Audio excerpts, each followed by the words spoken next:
Hello दोस्तों, नमस्कार। आज का ये सेशन बहुत महत्वपूर्ण होने वाला है क्योंकि हम बात करने वाले हैं इजराइल और ईरान के संघर्ष के बारे में। और जैसा कि हमारा टाइटल है कि इसका भारत पर क्या इम्पैक्ट पड़ेगा। और जैसा कि आप देख रहे होंगे कि 40 साल में ये सबसे बड़ा गिरावट है शेयर मार्केट में। इतना लाल कभी नहीं हुआ था मार्केट, तो इम्पैक्ट तो बहुत तगड़ा होने वाला है। लेकिन क्या ये विश्व युद्ध का रूप ले लेगा? ईरान और इजराइल का जो युद्ध है, क्या वो एक महासंग्राम को जन्म दे सकता है? इसके बारे में हम इस वीडियो पर जानने वाले हैं। तो वीडियो हो सकता है थोड़ा सा लंबा हो, लेकिन जैसा कि आप ईरान और इजराइल के इस युद्ध के बारे में आप सोशल मीडिया पे और न्यूज़ पत्रिकाओं आदि में देखा ही होगा कि इससे संबंधित कुछ कंटेंट आपके पास जरूर होगा।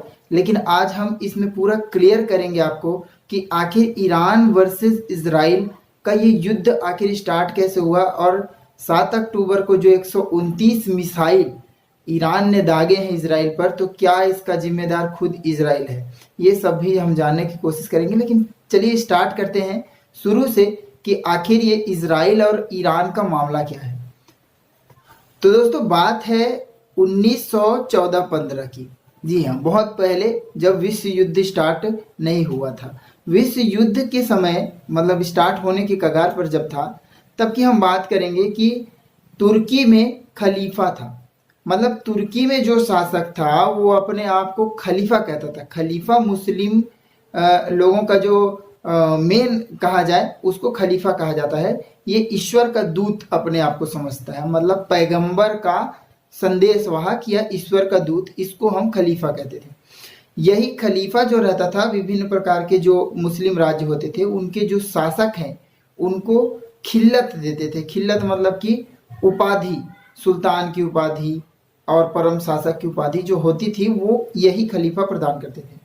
लेकिन यहाँ पास एक ये चीज था कि जो अरब देश था, अब उस समय का अगर आप मैप देखेंगे तो तुर्की जो है ये ऑटोमन साम्राज्य था एक पूरा, जिसमें तुर्की और अरब के पूरा देश था। ईरान अलग था। तो ये तुर्की का जो पूरा देश है, इसमें इजराइल भी पहले रहता था। तो इसमें इराक, सीरिया, बगदाद और पूरा ऑटोमन साम्राज्य इसमें शामिल था। ऑटोमन साम्राज्य में हम देखेंगे कि अरब जहाँ है, जहाँ मक्का मदीना है, जहाँ पैगंबर मोहम्मद का पूरा एक तरह से डायनेस्टी है कहा जाए, उससे अलग तुर्की में एक व्यक्ति अपने आप को कहता है कि मैं पैगंबर का यहाँ प्रतिनिधि हूँ और मैं दूत हूँ, तो मैं हूँ खलीफा और मेरे अंडर पूरा इस्लामियत आता है। और इस बात से अरब के लोग नाराज थे। तो अरब में 2-3 ऐसे नेता थे जिनको अंग्रेज सोचते थे कि अगर हम इनको अपने तरफ कर लेते हैं तो हम तुर्की का विभाजन आसानी से कर देंगे। तुर्की का विभाजन करना भी उनके लिए बहुत जरूरी था अंग्रेज का, क्योंकि यहाँ तुर्की से मिस्र और तुर्की के बीचों बीच बहती थी स्वेज नहर। और स्वेज नहर में तुर्की जो था, जो इस्लाम को मानता था, अपना बहुत दबदबा बनाए हुए था, जिससे अंग्रेजों को बहुत दिक्कत होता था। और तुर्की को वो कई प्रकार का नजराना भेंट करते थे। इसके लिए, इस नजराने से बचने के लिए उन्होंने क्या किया कि उन्होंने सोचा कि अब खलीफा के पद को कैसे भी करके हमको समाप्त करना है और अरब को उसके अगेंस्ट खड़ा करना है। तब उन्होंने वहां अरब में कुछ इन्फ्लुएंशियल नेता थे जो जिनका तगड़ा पहुंच था। उसमें हुसैन, फैजल और अब्दुल्ला, ये 3 ऐसे शक्तिशाली नेता थे अरब में, जिनको माना जाए कि मध्य एशिया में इनकी बहुत तगड़ी पकड़ थी। अब इन तीनों को अंग्रेजों ने अपने तरफ किया। और जो इनके लीडर थे जो हुसैन, तो हुसैन मैकमोहन समझौता हुआ 1915 में। और इसमें इन्होंने एक गुप्त संधि कर ली इनके साथ कि हम आपको सपोर्ट करेंगे, आप तुर्की को जो खलीफा है उनके शासन को समाप्त करो, हम आपको सपोर्ट करेंगे। इधर तो ये समझौता अंग्रेज कर रहे थे जो अरब के जो लीडर हैं उनके साथ। दूसरा समझौता वो अपना फ्रेंच लोग अलग फ्रेंच के साथ कर रहे थे कि जैसे इनका युद्ध होता है, तो अगर ये मतलब ये युद्ध होगा, युद्ध के बाद इनकी शक्तियां छीड़ हो जाएंगी, फिर हम दोनों इसको बांट लेंगे एक दूसरे के साथ। मतलब एक तरफ वो अरब लोग को समझौता कर रहे हैं कि हम आपको युद्ध के बाद ये सारी संपत्ति दे देंगे, एक तरफ फ्रेंच के साथ समझौता कर रहे हैं कि भाई लड़ाते हैं, उसके बाद हम दोनों इसको क्या करेंगे, एक दूसरे के साथ बांट लेंगे। तो इसको साइकस पिकेट समझौता कहा जाता है। ठीक है, साइकस पिकेट, साइकस जो थे वो फ्रेंच के थे, पिकेट जो थे ब्रिटेन के थे। इन्होंने समझौता किया कि हम इस पूरे ऑटोमन साम्राज्य को हम अपने में मिला लेंगे, और इस तरह से एक नीति बनाई अंग्रेजों ने दोनों को लड़ाने के लिए। हुआ भी सेम। और तुर्की का विभाजन भी हुआ। तुर्की का विभाजन जब हुआ तो मध्य एशिया में देखिए, एक इराक बना, एक ग्रेटर सीरिया बना और एक हेजाज बना। तीन मुख्य देश बने, कहा जाए महादेश बने। और इनमें से जो ग्रेटर सीरिया था उसको भी छोटे छोटे भाग में बंटाया। एक तो हो गया सीरिया, दूसरा लेबनान, जॉर्डन, चौथा फिलिस्तीन, और फिलिस्तीन में ही इजराइल आया। अब इजराइल की कहानी यहीं से शुरू होती है कि यहाँ तक इजराइल बन गया। लेकिन इजराइल में उस समय कौन थे? सिर्फ 30,000 यहूदी थे, बाकी पूरे जो थे वो आपके मुसलमान थे, वो भी सुन्नी मुसलमान। ठीक है, अब सुन्नी मुसलमान पूरे कहा जाए तो मैक्सिमम सुन्नी मुसलमान ही हैं, जो थोड़े से कट्टर भी होते हैं अपने धर्म के प्रति। और इसीलिए आप देखेंगे कि इनके विरोध में हमास और खतरनाक मुस्लिम जो ग्रुप है उनका भी उदय होता है। लेकिन अभी यहाँ पर हुआ नहीं है, अभी तो सिर्फ विभाजन की हम बात करें। अब होता क्या है कि जब ये सब हो गया तब जो हुसैन थे इन्होंने क्या किया कि जैसे ही तुर्की को ख़त्म किया और अरब नेशन है जो, उसमें उन्होंने अपना सत्ता को कब्जा कर लिया। अब अंग्रेज और फ्रेंच भाई दंग रह गए कि हम तो सोचे थे इनको लड़ाएंगे और इस पर कब्जा कर लेंगे, लेकिन यहाँ तो उल्टा हो रहा है। फिर उन्होंने कूटनीति अपनाई और उन्होंने हुसैन के शासन को गिरा दिया, और हुसैन के जगह उनके जो साथी थे फैजल, उसको यहाँ का शासक बना दिया। इस तरह से आप देखेंगे कि ब्रिटेन ने अपने हित के लिए एक तो उपनिवेश बनाना चाह रहा था, लेकिन उपनिवेश बना नहीं पाया।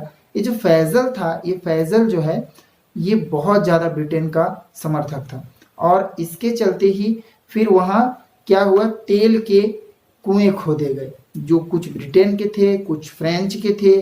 तो एंग्लो फ्रेंच कंपनी बनी जिन्होंने इस पूरे अरब पर अपना पेट्रोलियम का कारखाना खोला। देखिए, बात पहले भी वही थी, बात आज भी वही है। मुद्दा है तेल का। जिसके पास तेल है उसके पास पूरी शक्ति है विश्व को चलाने की। आज अगर हम देखें कि 1990-91 में जो खाड़ी युद्ध हुआ था, तो हमारे भारत का सबसे बड़ा कारण था तेल का निर्यात बंद होना, जिसके चलते पूरा भारत का सोना हमको गिरवी रखना पड़ गया, एलपीजी लागू करना पड़ा, तब जाकर हमारे देश की अर्थव्यवस्था सुधरी है। आज भी हमारे पास रिसोर्सेस नहीं है। अगर आप देखेंगे कि अगर तेल की सप्लाई बंद हो जाए तो भारत पूरी तरह से एक बार में ही जमीन में गिर जाएगा। भारत की ही बात नहीं है, ये यूएसए आदि देशों की बात है भी है। अगर पेट्रोलियम की कमी हो जाती है तो वो देश अंधकार में चला जाएगा। ठीक है, तो इस तरह से ये खाड़ी युद्ध का एक कहा जाए तो एक सीन 1914 से बन गया था। अब बात यह है कि जब 1914 में विश्व युद्ध हो रहा था, तो ये जो इजराइल जिसको आप बोलते हैं, यहाँ यहूदी लोग रहते थे। ये यहूदी बेसिकली व्यापारी थे और बहुत सक्सेसफुल व्यापारी थे। ये कहीं भी अगर व्यापार के लिए जाते थे ना, तो वहाँ के जो मूल व्यापारी हैं उनको ये रिप्लेस कर देते थे। इनके पास इतना ज़बरदस्त स्किल होता था ट्रेडिंग का। और जैसे ये व्यापारी आए तो इन यहूदी लोगों ने ब्रिटेन का बहुत समर्थन किया। अब शुरू में अगर आप देखोगे ना, तो जो ईसा मसीह है, ईसा मसीह को जब सूली पर चढ़ाया जा रहा था तो कुछ यहूदी लोग भी थे। यहूदी ही वो सैनिक थे जिन्होंने ईसा मसीह को लेकर गए सूली तक। तो शुरू में तो ब्रिटेन इनके विरुद्ध में थे, इनको कहीं भी सम्मान नहीं मिला। ठीक है, किसी भी देश में, क्योंकि मैक्सिमम देश ईसाइयत को मानते थे, तो कहीं भी इनको सम्मान नहीं मिला। लेकिन इन्होंने विश्व युद्ध में क्योंकि ब्रिटेन की सहायता की, इसके चलते इनको बहुत ही ज़्यादा सम्मान मिलने लगा। और सम्मान के साथ साथ इनको एक नई पहचान भी मिली जीसस की। अब ये जियोनिस्ट एक अपना परंपरा इन्होंने चला लिया, और विश्व युद्ध में क्योंकि इन्होंने सहयोग दिया ब्रिटेन को, तो इन्होंने मांग की कि हमारे लोग फिलिस्तीन में रहते हैं, तो हमको फिलिस्तीन का एक भाग दे दिया जाए इजराइल नाम से, और हम वहाँ अपना जो राज्य है वो बसा सकें। ब्रिटेन ने सहमति दे दी, और ब्रिटेन ने क्या किया कि जो फैजल थे, वो जो कहा जाए अरब के जो शासक थे जिनका अधिकार तुर्की पर भी था, उससे तो इनका बनता ही था, तो इन्होंने इन दोनों के बीच में एक समझौता करा दिया और इस समझौता के तहत इज़राइल में यहूदियों को बसा दिया गया। और यहाँ से शुरुआत होता है एक ऐसे युद्ध का जिसमें हम कहा जाए कि ये धार्मिक भी है, ये इकोनॉमिकल भी है और ये ट्राइबल भी है। तो 3 प्रकार का युद्ध का एक समावेश है। लेकिन अभी ईरान दूर है, इजराइल से बहुत दूर है ईरान। अभी ईरान का युद्ध का कारण बहुत ही अलग है, उसको हम जानते हैं कि अब क्या है, ईरान का उदय कैसे होता है, ईरान आखिर इस युद्ध में इन्वॉल्व कैसे होता है। कहानी बड़े मजेदार है। अब थोड़ा सा धैर्य रखेंगे, पूरा डिटेल में जानेंगे कि आखिर हो क्या रहा है। अब फैजल के थ्रू इन्होंने क्या किया, यहूदियों को इजराइल पर बसाने का काम शुरू किया। साथ ही साथ इन छोटे छोटे देशों में जो इन्होंने बांटा, पूरे खाड़ी देशों को, उसको फ्रेंच और ब्रिटेन एक दूसरे में बांटने लगे। तब यूएस इसमें शामिल हो गया। अब यूएस आया और बोला कि भाई हमारे रहते तो हम ये काम नहीं करने देंगे कि तुम ये बंदरबाट कर लो, ठीक है। तो इसके जो मतलब उस समय यूएस के प्रेसिडेंट थे वुड्रो विल्सन। वुड्रो विल्सन ने कहा कि आप यहाँ एक मैंडेट प्रणाली को अपनाइए, मतलब डायरेक्ट उपनिवेशवाद नहीं, इनडायरेक्ट उपनिवेशवाद अपनाइए। और कुछ भाग फिर फ्रेंच को मिल गए, कुछ भाग ब्रिटेन को मिल गए। ब्रिटेन वाला जो भाग था पूरा मेसोपोटामिया का भाग था और सीरिया का जो भाग था वो फ्रेंच का भाग था। तो इस तरह कहा जाए कि महत्वपूर्ण जो जगह थे पैलेस्टाइन आदि, ये सब ब्रिटेन को मिल गया। और जो गैर महत्वपूर्ण कहा जाए या कहा जाए कि लीस्ट इम्पोर्टेंट, वो देश किसको मिल गए, आपके फ्रेंच को मिल गए। अब यहाँ तक की कहानी जो थी वो बहुत ही आसान था, मतलब एक सरल कहानी चल रही थी जहाँ कोई बहुत बड़ा विवाद नहीं था। लेकिन विवाद शुरू होता है तब उस सन से चालू होता है जबकि कंबशन इंजन का दौर आता है। कंबशन इंजन जिसमें पेट्रोलियम का उपयोग होता है, डीजल पेट्रोल।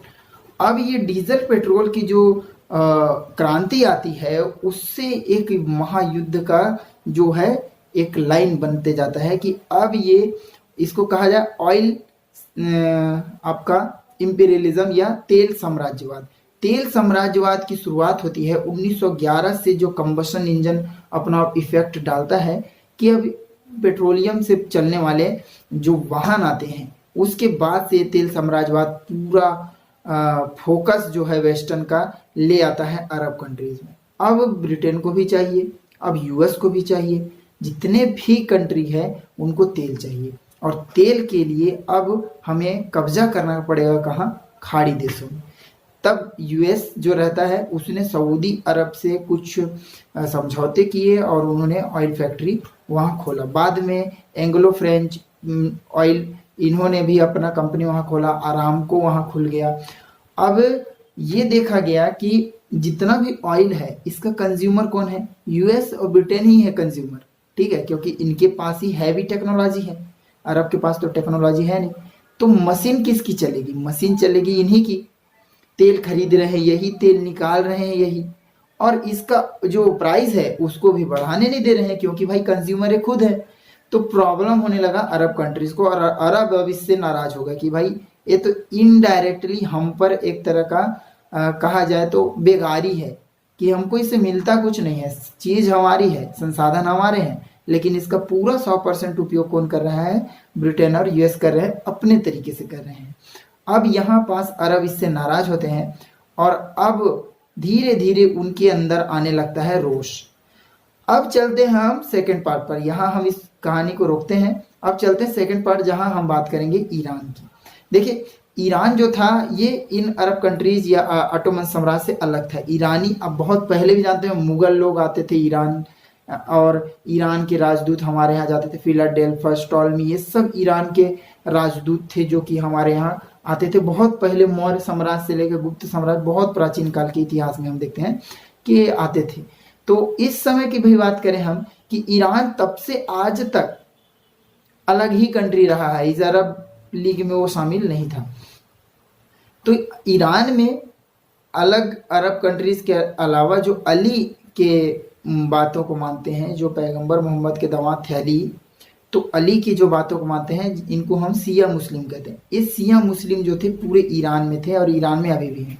सबसे पहले यहाँ सफाविद डायनेस्टी आती है। सफाविद डायनेस्टी का बहुत लंबा कार्यकाल रहता है। उसके बाद यहाँ काजार डायनेस्टी आती है, और काजार डायनेस्टी जो रहता है 1925 तक बहुत अच्छे से यहाँ शासन चलता है। देखिए 1905-6 में जो यहाँ के सिया जो यहाँ के मौलवी थे, इन मौलवी का एक समूह ट्रेडर के साथ, व्यापारियों के साथ मिलकर कहता है कि देखो कोई खलीफा या कोई शासक यहाँ का शासन ना करे, बल्कि यहाँ लोकतंत्र जैसा कुछ हो, जनतंत्र। अब पहली बात यह है कि कोई उच्च तंत्र, कुलीन वर्ग ने कहा कि नहीं, जनता के शासन होने चाहिए। तो ये एक अलग प्रकार का ही बात है। कभी ऐसा कहीं नहीं हुआ है कि ब्राह्मणों ने या क्षत्रियों ने कहा कि चलो शूद्र अब तुम शासन करो, ऐसा कहीं हुआ है? कभी नहीं हुआ है। पर अरब कंट्रीज में ऐसा हुआ। और 1925 में जो वहाँ के मिलिट्री कमांडर थे उनका नाम था रेजा खान। बाद में ये रेजा खान जो इनका वंश था पहलवी, तो ये रेजा खान पहलवी ने यहाँ तख्ता पलट कर दिया और जो कजार डायनेस्टी है उसके शासक को हटाया और खुद वहाँ का शासक बन गया। अब ये मोहम्मद रेजा खान जो ये था, ये यूएस का बहुत ब्लाइंड सपोर्टर था। तो ये एक आर्मी कमांडर, लेकिन इसका पूरा जो ये पूरा तरह से किस पर निर्भर हो गया? यूएस के ऊपर। और इसका बहुत बड़ा फायदा लिया यूएस ने। लेकिन साथ ही साथ टेक्नोलॉजी डेवलपमेंट, एजुकेशन बहुत ज़बरदस्त तरीके से डेवलप हुआ ईरान में। यूएस से जैसे ही इसका कहा जाए कि करीबी बढ़ा, आज तो देखते हैं ईरान वर्सेस अमेरिका दिखता है, लेकिन पहले अमेरिका और ईरान दोनों बहुत ही अच्छे दोस्त थे और बहुत लंबे समय तक ये दोस्त थे। एक दूसरे को इन्होंने हथियार और संसाधनों की जो पहुंच एक दूसरे तक पहुंचाई है, वो शायद ही इतिहास में किसी दो देशों के बीच में हुआ होगा ऐसा।